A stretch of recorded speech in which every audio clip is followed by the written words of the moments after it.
Feedback from last week's episode. Dave H. says, mad respect. Yes, unlike any wrestling podcast, but also unlike any other podcast either. The realness comes across, and this is the one and only podcast I listen to at premiere every week.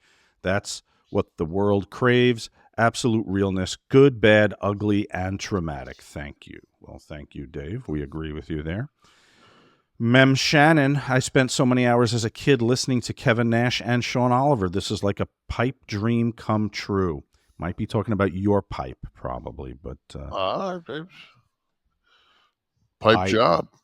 IH7729, Kev, I think you are cool and celebrate your ability to discuss things openly. But when did this show get anti about anything? Also, Sean should shut the fuck up a little more intuitively when the talent is working. Thank you. That would work well, a show with two people while I'm saying nothing. That would be, yeah, I think that's one hand clapping. I think would be. I think that's a good. I'm gonna go ahead and join you guys. I'm gonna be on the bass over here, but I'm not plugging it in.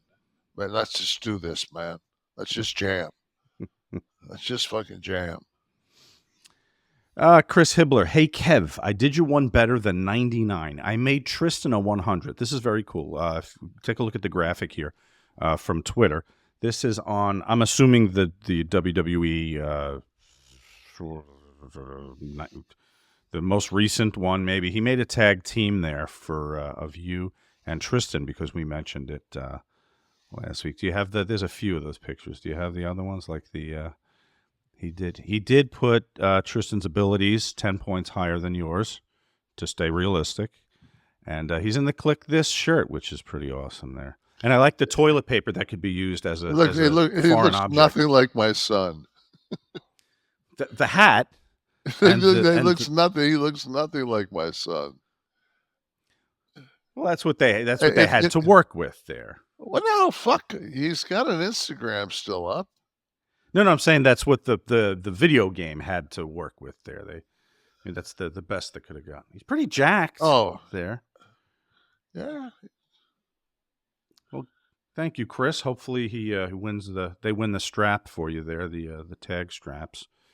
The Onslaught says, time to retire the Jersey, Florida deal before you guys end up having to end the podcast. When mom and dad fight, the kids get nervous, Kevin. Yeah, we got to keep it. We got to keep it down in the front seat while we're at the drive-in movie. Unless they're asleep. They were. They were sleeping. We woke them up. Screaming. Any questions from the audience before we... That's the thing. Matt, again. People who get this wisdom forced on them early in life, losing parents. I always think we've been picked to guide others. For you to use your platform to share that with us is so important. Nice, Matt. Thanks, Matt. Yeah.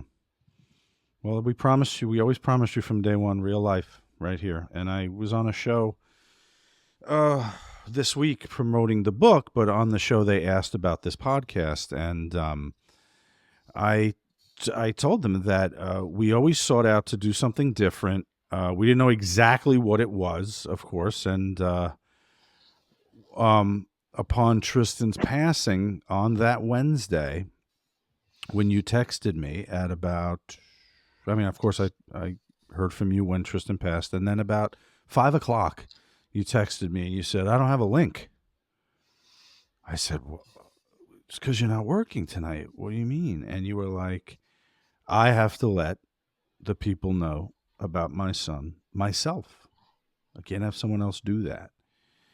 And that, in a tragic way, cemented how we were going to be different. Right. That it was going to be real life. It wasn't just going to be us talking wrestling, even just talking sports, whatever.